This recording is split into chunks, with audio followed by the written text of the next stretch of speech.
আচলতে আমি জুবিনদাৰ জন্মদিন পাতাটো আমাৰ মানে আমি ভাবিছোঁ এইটো আমাৰ সৌভাগ্য নহয়। আমিতো ভাবা নাছিলোঁ এনেকৈ যে তেখেতে আমাক এৰি গুচি যাব। আমাৰ নৰ্দমা যুৱ কৃষ্টি সমাজে ক্ষুদ্ৰ মান অকণমান কিবা এটা কৰাৰ চেষ্টা কৰিছে।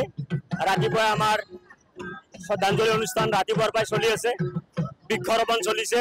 তেখেতে যিহেতু নাহৰ ভাল পাইছিল, গতিকে নাহৰক লৈ আমি অলপ বৃক্ষৰোপণ কাৰ্যসূচী চলাইছোঁ। এতিয়া আমাৰ সমধৰ্ম অনুষ্ঠান চলি আছে, আমাৰ নাম পাৰ্টি গাই আছে, খন্তেক পিছতে জিকিৰ পাৰ্টি আহিব। বাৰবৰণ্য সংস্কৃতি আমি ৰাখিছোঁ। জুবিনদাই কৈছিল যে মোৰ কোনো ধৰ্ম নাই, মোৰ কোনো জাতি নাই, গতিকে সেই বাণীৰে আমি আগুৱাই যাব লাগিব। গতিকে আমি গোটেইখিনি মানুহ এটা ভাল অনুষ্ঠান পতাৰ কাৰণে চেষ্টা কৰিছোঁ, যিখিনি পাৰোঁ আমি কৰিছোঁ।